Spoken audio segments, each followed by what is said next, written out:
akeeka qabsoo kana bal'isuufis hojjete. Birmadummaan Oromoo daf dhiigaaf lafee ilmaan Oromoon dhugoma jedhee amana.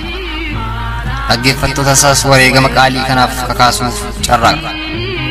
Kun raadiyoo sagalee walabummaa Oromiyaati.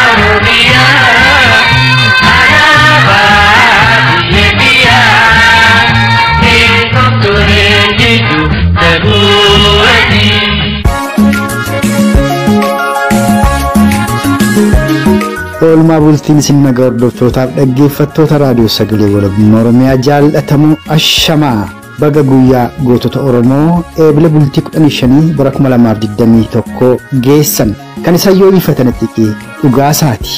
Turtiin keessan agamaa'ee kurfii keenyaatti nu faana haa ta'uuf isan hawwataa muummeffannaa kurfii keenya guyyaa har'aa immoo isin dhageessisuun gara qaama isaatti tarkaanfanna.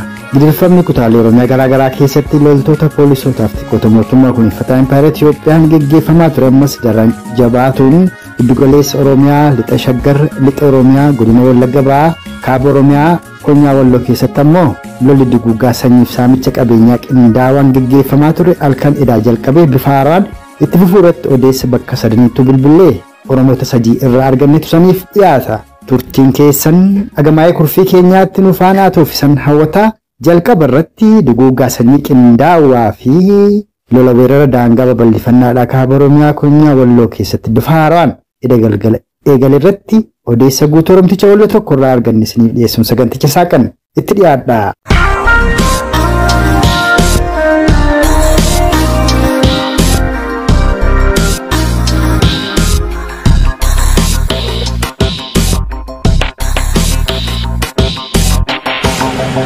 Lolatu jira beeki amma lafa maddi lammani irraa hidhameeti gaati wanni jiru jiraataa gubatee bineedha haalatti lolli irra deemeedha. Edda galgala toora sa'aatii 7 takkaa akka Impaayera Itiyoophiyaatti galgala keessaa toora sa'a tokkotti jalqabe jedhu lolli eessa jalqabe miidhaa akkamiitu qaqqabe ammallee lola kana eenyu sinibbane? Nama haga gubate nama haga beekanaa qulqulleessuu siima jedheeti malee mana gubate idduun dhagahee garuu irra gaheeti siima amma silaa biran ga'e. Hayyee. Lola mootummaa tammare mootummaa abbaa irree tammare hataayitti lolli kan jalqabe halkan sa'aatii tokko hin ta'a amma achirraa jalqabeeti karaa kaarra qoriitiin halkan sa'aatii 4 amaarri akkuma sanitti lafa Oromoo irra jirutti dirmatee dhukkubaasa banii amma kallattiin hundumaan dhukkubaasa eegalameera kun amma karaa harbuu kan jedhu yengaddatoo wayii tokko siniin akka kaate harbuu kan jedhamu achitti kuufama liyyayliini. Arbuu buufatanii jiru humna guddaa jira arbuu kan birgeedii tokko faa ga'u jedhamu. Arbuu birgeedii tokkotu jira beektaa birgeediitu achi jira makiinaa 25 fadari sheenaa kamitee dii sheenii asitti qeerroon kuteeti jallaa hidhee jennaan arbee deebisee beekta amma kunoo makiinaa 25 san keessa 10 gara galu maddi harbuuti 15 ammoo gara goda Amaaraatti gandi takka Mokkoi kan jedhamu mokkoi irra garagalee karaa mokkoi kan achiinitti cabsuu yaalii jira beeki. Amma gaasaala cabsanii isaa marsanis malee amma silaa qophii ma jirtu silaa ofirraa loluuf qophii jira hawaasni Oromoo Walloo attam humni keessan. Humni keenya biyya konkolaataanis baajaajiinis birmatu jira waliiti ammallee qophiirra jira ni ofirraa hin kolannaa halkanii guyyaa keenya ofirraa eeggataa jirra silaa waan bira darbisiin lolli amma banameeru lola dhaabbatuun akka darbutti. Kanaafuu wanni nuyi jennu har'a manguddoon gaafa dubbii tokko haasaa oli bariitumtii lola jalaan dhufa manguddoon wama dubbii kanaa haasa'uu qabuun jedha wanni hawaasaadhaan Oromoo wanni dhaamu. Maanguddoon amma gara Wallootitti jaarummaa dubbannaa dubbii jaarummaa ni hiiknaa jettee asooftu kunuu jaaroliidhuma kana dura opiidiyoo taatee sooroma baateedhaa jedhan dubbiin kun dhugaa.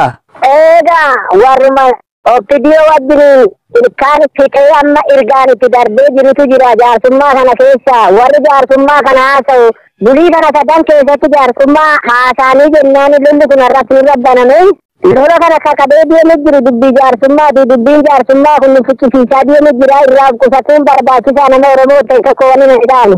dhugaa silaagaa akka Oromootti Oromoo walloo muuxannoo guddoo qabdi jaarummaadhaan gootota hedduu dhabdan eenyuma kana ulmaa'ota baay'ee dhabdan sheekota dhabdan gootota Oromoo dhabdan keessumaa miseensota qeerroo bilisummaa Oromoo jajjabduu akkaan jirti Oromoo qabdee deemtu jedhamtu kan hidhattee jirtitu maqaa jaarummaan dhibe maqaa jaarummaan dhume yeroo darbe Affaar waliin rakkoo furamee waliin bitaa waliin gurguraa jedhanii Oromoonni walloo gara Affaaritti osoo deemanii konkolaataa irraa buusanii nam 7 nama 14 qalanii barabaraan Oromoon maqaa jaarummaan sobama gootonni Oromoodhaa hedduun maqaa jaarummaan dhumani mee kana irratti ati muuxannoo qabdurraati jabeessi Oromoof dhaami keessumaa Oromoonni walloo jaarummaa kana ammaa barabaraan goyyomu maa ittiin qalamu taarika darbe heddumatu jira beektaa goota mee kan akka sanallee jaarra faarraa kanatti ni jaarsummaan eegganaati namni jaarsa jedhee dubbii Amaaraatii fi dubbii Oromoo hedduu deemu diina keenya akka natti fudhannaa liyyooyiliin ituma liyyooyilii adiin barbaanini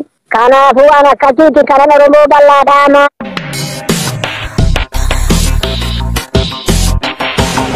Kan amma dhageessan kun duguuggaan sanyii qindaawaa fi saamichi qabeenyaadha kaaba Oromiyaa konyaa walloo keessatti gaggeeffamaa ture. Guyyaa kaleessaadha ammoo galgala keessaa toora sa'a tokko eegaluun itti fufee jiraatu irratti odeessa Oromticha walloorraa argannee sin dhageessifneedha. Ammoo kan asaanu giddugaleessa Oromiyaa keessatti tarkaanfiilee boonsoo dhiyeenya kana miseensota qeerroo bilisummaa Oromoon fudhatamaa jiran addatti tarkaanfii guyyaa kaleessaa godina Shawaa Lixaa magaalaa Amboo keessatti miseensota qeerroo bilisummaa Oromoon fudhatameef haala waliigalaa Oromoonni konyaa lixa shaggar keessa jiran qoratuuf gamasitti bilbiluun marii miseensa qeerroo bilisummaa Oromoo giddugaleessa Oromiyaa waliin tolfannetu isiniif dhiyaata. Sunis muuziqaa ce'umsaa kana booda eegala. Nutti dhiyaadha.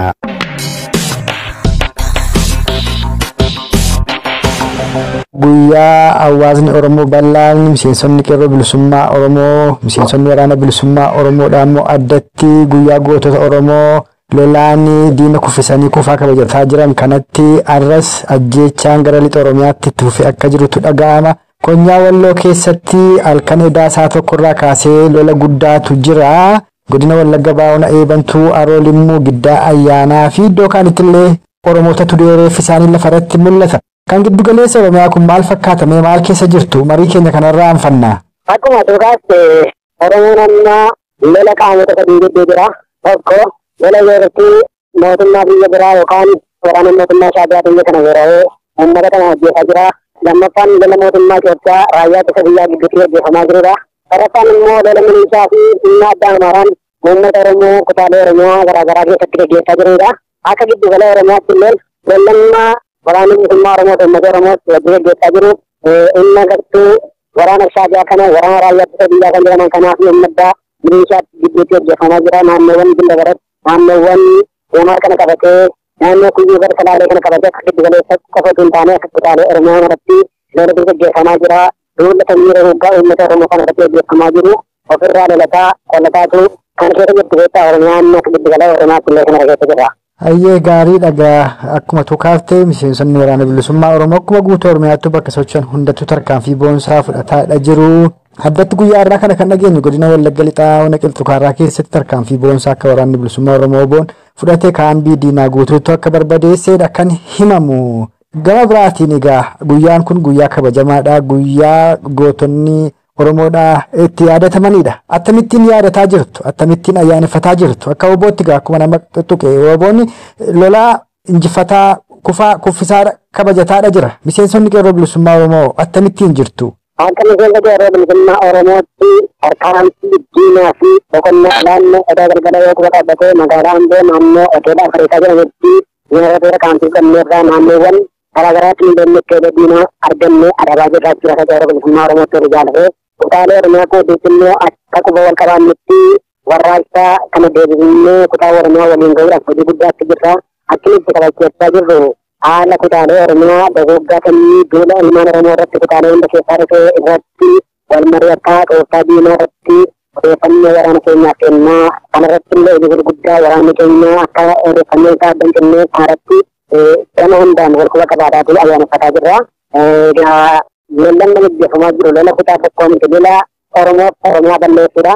Lola paartii miti kun lola qaama waraana bilisummaa Oromoo qofatu hin taane adda bilisummaa Oromoo qofaan lola Oromummaa balleessuudha. Kan ofirraa qabachuuf immoo qeerroon bilisummaa Oromoo kaleessa hin gaddaa'u akkaataa itti ijaarame booreffamee qabatee kaayyoo fakkeessa qabsoo bilisummaa Oromoo galmaan ga'u akka giddu galeessa Oromoo qofamutti akka kutaalee Oromiyaatti wal qabaannee sochiin adabuu sochiinaaf deebii ta'anii irratti hojii gurguddaa hojjetaa jirra. Milishoota illee eedannoo baatanii diina jala bobba'aa jiran akka isaan waraanatti baramanii namoota meeshaa isaanii akka waraanatti geessanii irratti hojjennee milkoomee irra kanarratti jechaadha. Guyyaa kaleessaadhaa galgala magaalaa Amboo keessatti tarkaanfii fudhatuun miseensota qeerroo bilisummaa Oromoo dhugaadha. Mee tarkaanfiin sun qaama kam irratti fudhatame? Tarkaanfii sanaan bu'aa akkamiitu argame? Kanarrattis yaada kennuu qoodi. Tarkaanfiin kun qaama ministeera waraana walitti qabuun beekumsa tarkaanfii fudhatameedha. Qaamni qeerroon bilisummaa Oromoo of keessaa ijaare qaama gartuu soomsa yookaan rifa abbaa torbee jedhamu kun of keessaa hundeessee tarkaanfii kana fudhatee tarkaanfii kanaan waraannishee lakkoofsaan eebbatan ta'an jedhamee kan madaan illee hedduudha jedhameera. Amma ammaatti gabaan amma jedhanii kan isin jechuu baadhu haalli magaalaa kanaa keessa garuu amma ammaatti baay'ee ulfaataadha. Ammoo gaanimis diina keenyaaf deebilaachuun siifni torbee kana guutuu qeerroo kutaalee Oromiyaa faayina wal qabaannee akkuma quba qabdu magaalaa kana kamteetti illee ambooti guyyaa lamaffaadha tarkaanfii kaawwachiisaa jirtu. Kana tokko miti qeerroo gara asii gara Harargee ijoollee wal ijaarree Wallagga lixaa Bacallee Wallaggaatti quba wal qabaannee hojii tarkaanfii diina adabuun itti hojjechaa jira jechuudha. Kanaaf hojiin hojjetamaa jiru hojii boonsaadhaa tokkummaadhumaan jabaachuu qaba Oromoon biyya keessaa biyya laatee. Ayyee gaarii dhagaa amma tarkaanfiilee amma ifatti bifa kanaan irratti fudhataa jirtan irratti dabalataan ammoo hojiileen siyaasaa hojjetamuu qaban illee danuudha. Kanas maaliifan kaasaa? Yeroo garaagaraatti diinni hojimannee garaagaraadhaa hawaasa Oromoof kennee osoo hawaasni Oromoo hojimannee diinni kenneefitti koommatu diinni immoo shira garaagaraa bal'isuudhaan tarkaanfiilee ammeenya garaagaraa hawaasa Oromoo irratti fudhatamaa akka jirutu jira. Shirri sun ammas bal'atee akka itti fufetti jira. Gama sanaan isin maal hojjechaa jirtu? Sochii diinaa akkamittiin hordofaa jirtu isin akka miseensota qeerroo bilisummaa Oromoo akka guutuu Oromiyaatti akka wal quba qabdanitti? Nuti ammaa beektee wanti jiru Roota garaagaraa warra akka bilisummaa Oromoo irratti hojjetaa jiru fakkeenyaaf ammaa hojii sagalee walabummaa Oromiyaa irratti ni bilbilla. Jedhanii namoota meeqa bulchaa jechaa kan jirantu jira. Nuti qaamni kun karaa keenyatti qunnamaa miti jennee hubachiisaa turre namoota baay'ee illee kunillee shira hamaadha jechuun mooraa akka bilisummaa Oromoo keessatti maqaa reediyoo sagalee walabummaa Oromiyaa kanaan illee namoota lallabamtu jira jechuudha. Kanaan shira hojjetanii hojii hamaa namarratti hojjechuuf adeemanidha. Kanaaf nuti gama keenyaan quban qabne wanti kun dogongoradhaa jenna. Quba qabdu waan kana sun mataan keessan illee waan kana biyya biyya keessaa illee. Dhugaadha. Isa kana ammaaf reediyoo irratti bal'ina isaa dubbachuu dhiisuu dandeenya. Ammoo magaalaa Finfinnee irraa akkasumas gara konyaalee lixa shaggar kana gara Gindabaratitti bilbilamuudhaan odeeffannoo nuu kennaa waan jedhu tokko dhaga'eera. Ammoo akka waliigalaatti shiroota kanas haa ta'u kabiraarraa akkamittiin of eeguu qabu? Miseensonni qeerroo bilisummaa Oromoo hawaasni Oromoo bal'aanis miseensota qeerroo bilisummaa Oromoo akkuma kanaan dura immoo gargar qoqqooddataa turan ammas shirri sunis jiraa jedhama. Mee jalqaba waa'ee reediyoo irratti waan jettu yoo qabaatte jedhiiti itti fufi immoo shira miseensota qeerroo bilisummaa Oromoo qoqqooduuf deemaa jiru irratti yaada kennuu qoodi. Baay'ee miseensota qeerroo bilisummaa Oromoo kana irraa argiteettaa qeerroo Oromiyaa qeerroo jijjiiramaa qeerroo haaromsaa jedhanii maqaa qeerroo akeekaaf kaayyoon ijaarame irraa daddaadhaniitu qeerroo dadhabanii humna isaa dadhabsiisanii ammas immoo argiteegaa biyya keessa ammoo wantoota gurguddaa jibbiisanii karaa gama miidiyaadhaan hojjetamu kun ni jira. Wanneen kun maal jechuuf beektaa galma Oromoon ga'uuf deemu kana hanqisuuf warra deemantu jira. Warri kun gar tokkoon harka diinaa keessatti ijaaramanii gar tokkoon mooraa qabsoo keessatti ijaaramanii qeerroo bilisummaa Oromoo dadhabsiisuuf deemu. Wanneen kana irraa achitti qeerroo bilisummaa Oromoo kutaalee Oromiyaa cubbee eeguu danda'u tokko kanan ittiin himu wanti hundumtuu caasaaf sarara hooggansa mataa isaa danda'e qaba. Qeerroon bilisummaa Oromoo sarara caasaaf hooggansa mataa isaa danda'e bakka jirutti quba wal qabaataa deemuudha. Eenyu abbaan argee magaalaa keessa taa'ee bilbilee an kanadhaa kana jedhee ittiin isaa irraa gooree diinaaf dabarsee kennuu hin qabu jechuudha. Magaalota kan jiru keessa sassaabinaa caasaa dhaabaa keessa ta'anii warra kaayyoo fakkeessa dhaabaa kana gurguran warra miseensa dhaabaa kana kiyyeessantu eeggannoo jira. Warreen kana irraa qeerroo bilisummaa Oromoo keessa beekuu qabu. Akeeka kaayyoo waraanni bilisummaa Oromoo qabatee jiru qeerroon bilisummaa Oromoo kana jabeessa sana galmaan gahaa waan ta'eef namoota kana godha irraa ofeetii fi saaxilii marii quba wal qabaachaa deemuudha. Qofa qofaatti deemu yoo ta'e illee diinaan nyaata waan kanarraa ofeetiidha. Isinillee biyya keessatti bilbiltanii odeessa fudhachuu yoo barbaadan karaa caasaa keenyaa fi sadarkaa caasaa qeerroo bilisummaa Oromoo kan waraanni bilisummaa Oromoo beekaman akka tooftaniidha. Akkuma kanaan duraa qeerroo bilisummaa Oromoo biyya keessaa mataa walitti qabuu irratti qooda miidiyaa fudhataa turtan haaluma kanaan toofaa jira.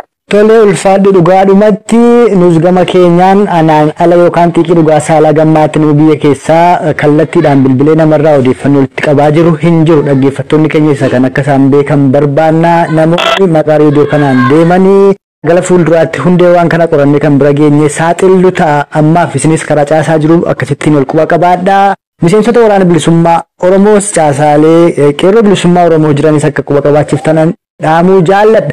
Dhumarratti guyyaan kun guyyaa gootota Oromooti. Maal dhaammatta? Miseensota qeerroo bilisummaa Oromoof, miseensota waraana bilisummaa Oromoof, hawaasa Oromoo bal'aaf maal dhaammatta? Bara dhufu yoo waaq jedhe eessatti ayyaaneffanna laata?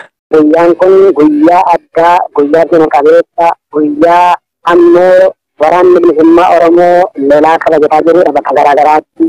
Guyyaa ammoo nuti gabaannee turre jaaturan baddaaf gammoojjii Wallaggaa keessatti wareegaman gammoojjii Eertiraa keessatti Tuman baranna kana ayyaana kana immoo adda taasisu akka dhaabaa keenyaatti adda bilisummaa Oromootti sirna kunuunsa haguuggatanii qalii calanqoo qaanoleellee adda bilisummaa Oromootti dabalee yeroo ayyaana kana ayyaaneffaa jiru keessatti jirra. Immoo akka qeerroo bilisummaa Oromootti kaayyoo keessa jaallan kun irratti kufan galmaan ga'u gama keenyaan warraaqsi jabeessaa kutaalee Oromoo qofaa walqoba qabaachaa deemuudha. Ammoo bara dhufu keessatti kabajanna kannaan jettee nutti jabaannee biyya keenya Oromiyaa harkatti galfannee boqoo keenya ol qabannee Oromoon biyya keessa jiru biyya alaa jiru walitti dhufnee akka bilisummaan kabajanneera kana hawwii guddaa kan hawwii qofa miti itti jabaannee diina keenya ofirraa qolacheetii humna keenya illee dandeettii keenya illee itti qofachaan jirree keenya itti barbaadeeti. Guyyaan kun guyyaa nuuf kabajamaadha. Guyyaa ultima qabeessa guyyaa qeerroon bilisummaa Oromoo beektonni keenya hayyoonni keenya gootonni keenya Jaal Magarsaa Barii Aadaa Fikicha maamilli ilma guutuun mucaa ganna saddeetitti wareegamne daa'ima haadha rifaan wareegamtee jira qabsoo kanaaf kaayyoo kana galmaan ga'uuf nuti haga dhumaatti haga naayitti itti jirraa waan nu gargaaraa jiran biyya keenya illee waaqanni waliin lolaa jira nuti haga kannaa haga keenyaan injifannaa akka gammadeenya akka milkoomnee waliin jiraannee jedhamannis kaayyoon keenya ganna ga'uu shakkii takka illee kan nuti jechuun barbaada. Xumurlee jedheen ture qabxii tokko kaaftee galma keenyas nu geenyaa waaqnis nu gargaaraa jette. Eessa ga'uudhaaf kan amma gootonni Oromoodhaa wareegaman maal argamsiisuudhaaf isinoo har'a eessa ga'uudhaaf qabsaa jirtu yookaan gabaabaatti galmi qabsoo bilisummaa Oromoo har'a aarsaan itti ba'aa jiru duris itti ba'aa ture eessa? Galmi isaa beekamaadha. Galma Magarsaa Barii irratti gammoojjii Shinnaggaatti wareegame galma Oromoo Kiltuu itti qarqarxirootti Aasfaa Kaffale galma Eelgadda itti roobsan gammatti hojii keessatti lubbuu isaa kan fale galma Jaayibsaan Eelgaddaa Alqundee keessatti lubbuu isaa wareege kana galmi ga'uuf deemna. Kaayyoo biraa tokko illee hin qabnu. Galmi kun sarara jaallan itti dhiiganii lafeetti hafan sana galmaan ga'uudha. Oromiyaa bilisoomte, Oromiyaa birmadoomte, Oromiyaa walaboomte gaddaadhiidha. Kanarraa immoo ololtuuf gantoonni baay'atan mooraa qabsoo keessa sadee yookaan warri deeman heddummatanis duuba deebisuu hin danda'an. Haala keenyaan akka injifannuu shakkii waan hin qabneef kanaaf deemnaa kanaaf daandii jirraa galma keenyas akka geessifachuu hin qabne.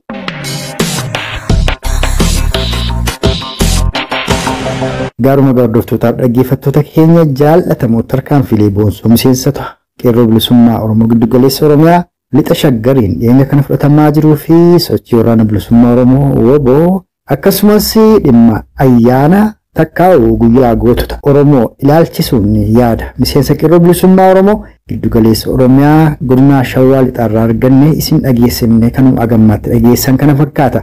Maa'ii irratti ammoo lolli duguuggaa sanyii qindaawaan loltoota mootummaa kunuunfataa impaara Itoophiyaa raayyaa ittisa biyyaa jedhaman poolisoota poolisii federaalaa jedhaman poolisoota poolisii humna addaa Oromiyaa milishoota naannoo Amaaraa liyyuu ayilii naannoo Amaaraatiin eenya kana konyaalee lixa shaggar konyaa Wallagga ba'aa lixa Wallaggaa horra guduruu Wallaggaa keessa gaggeeffamaa ture jabaatee itti fufuun arraaf duguuggaa sanyiidha godina Wallagga ba'aa keessatti gaggeeffamaa jiru irratti waan odeeffanne isiniif dhiyeessina itti dhiyaadha.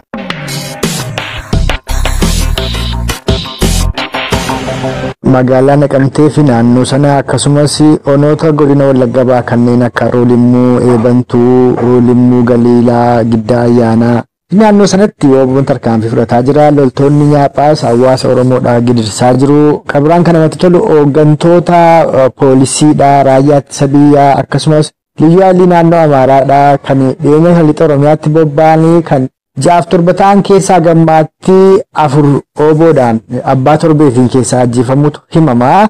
Meesa fagoo dhiimmeessa kaleessaarraa jalqabna. Kaleessa kana Darajjee Seefee ka jedhamu ajjeefamuu isaatu hima. Koloneel Darajjee Seefee namni jedhamu kun ammoo abbaa galaa yookaan loojistikii waraana Koloneel Abiyyi Izii Lixaatis jedhama.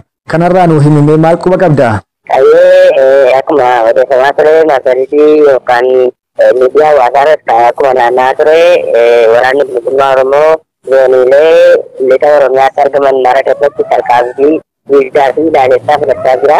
Irratti akkuma beekamu mootummaan lixa Oromiyaa kana kolonii jala galchuudhaaf yookiin duguggaa sanyii gaggeessuudhaaf godha irratti waraana alaaf keessaan sirna duguggaa sanyii raawwatan walitti yaamee ergifatee naannoo sanatti siyaa akkuma jiru eenyullee qubatan qabudha. Kanarratti waraanni bilisummaa Oromoo deebii kennuudhaaf fi humna biraa fi gooftaa akkuma qabu dhimmoota kanarratti tarkaanfiilee barbaachisoo ta'an fudhachaa jira jecha kan wal qabate Wallagga Bahaa Guddaa Hiramuu Ibantuu naannolee kana keessatti waraana mootummaa kana irratti taasifamee kaan immoo deebisee kaan immoo ajjeesee meeshaalee waraanaa jajjaboo ta'an illee irraa hiikuudhaan sabiilii qabsoo waraana bilisummaa Oromoo taasisaa jira.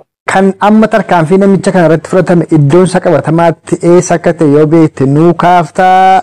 Dabalataan ammoo hoogganni poolisii federaalaadhaa kan duguggaa sanyii ammaa kana Oromoota lixa Oromiyaa irratti gaggeessuudhaaf gadi bu'ee ajjeefamuusaa nus gabaasnee dhuma turre. Godina Wallagga Bahaa qofa ta'uun ta'e lixa keessattis bifuma wal fakkaatuun waraanni bilisummaa Oromoo tarkaanfii boonsaa fudhataa akka jirus ni dubbatama. Akka waliigalaatti hawaasni Oromoodhaa Konyaalee lixa Oromiyaa keessa jiru maal keessa jira yoo quba qabaatte kan godina Shawaa Lixaa yookaan lixa Shaggar kanallee nuu kaafta. Sababni isaas isin miseensonni qeerroo bilisummaa Oromoo keessa jirtu guyyaa guyyaatti odeeffannoo walii qooddu waan ta'eef wal quba qabdu. Maal keessa jira hawaasni Oromoo akkuma waliigalaatti kan gara lixa Oromiyaadhaa kun? Jalqaba irratti dhimma Darajjee kana yoo sirriitti keessa beekte osoo irra deebitee nu ibsite. Lixa Oromiyaa naannoo Wallagga Bahaatti tarkaanfiin irratti fudhatame Ona saat yang bantu konya Wallagga Bahaa kita tarkaanfiin irratti fudhatameeti tarkaanfii waraana bilisummaa Oromoo itu sakattaa yookiin uummata bira rubbaanii waraanni bilisummaa Oromoo doostee harkee hidhaanii fi deebii kennee kanarratti manichi kun jedhafatanii jira jechuudha. Ayyee bareedaa dhagaa kun kan gara gama waraana bilisummaa Oromoo fudhatamaa jirudha. Akka waliigalaatti hawaasni Oromoodhaa gara lixa Oromiyaa kun maal keessa jira?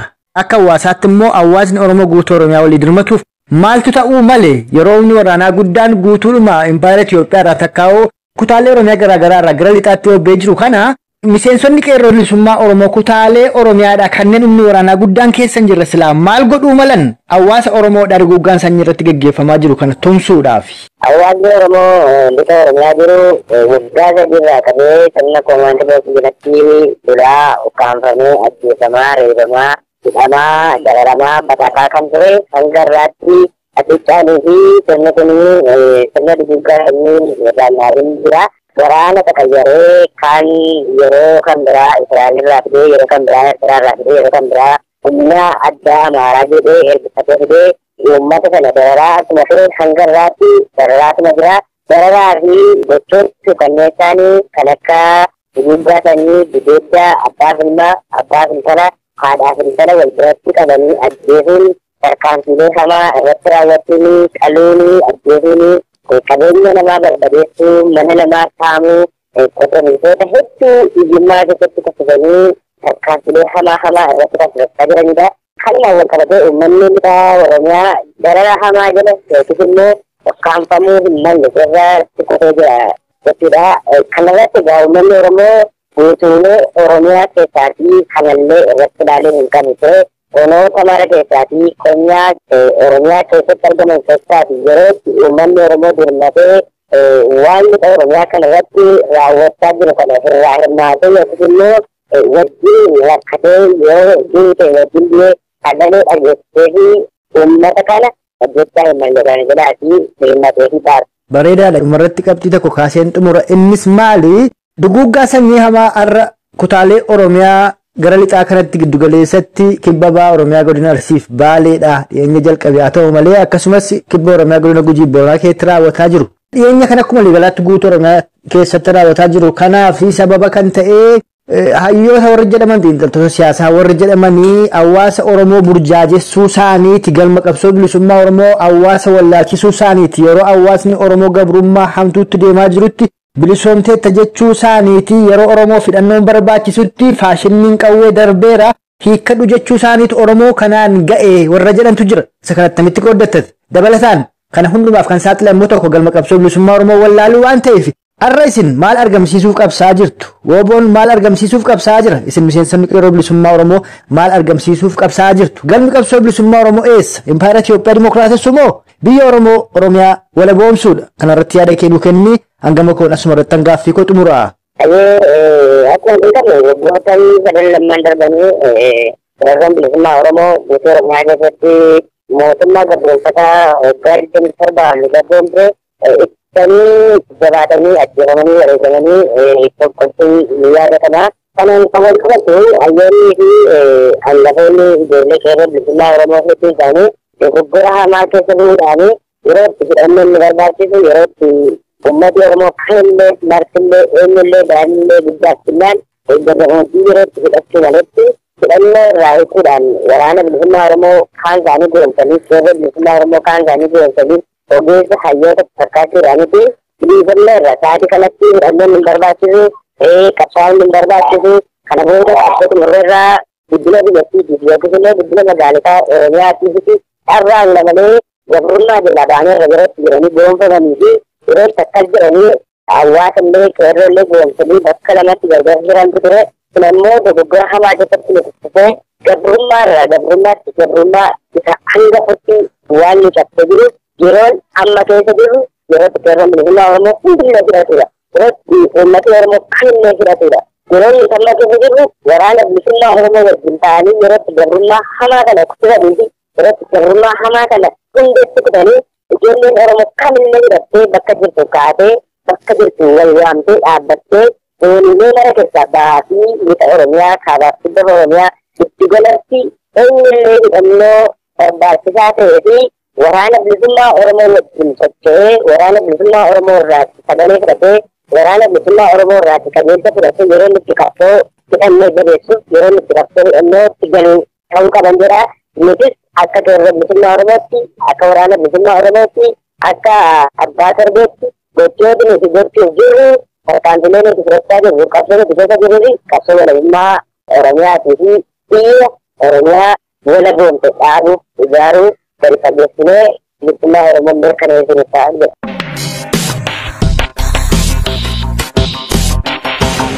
Kan maayisarratti san dhageessifne duguuggaa sanyii qindaawaa godina Wallagga Ba'aa keessatti humnoota akka akkaan Oromoota irratti gaggeeffamaa jiru qoratuuf gamasitti bilbilee odeessa arganne isin dhageessifneedha.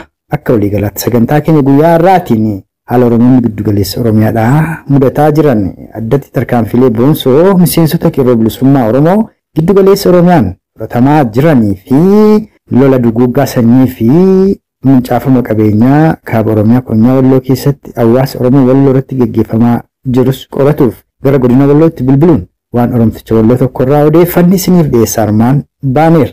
Isin dhaggeeffattoonni keenya turtii qaataa laammaatti nu faana qabaattaniif horaa bulaa isiniin jecha kanarraa maratti obbaafneerra hanga sagantaa keenya.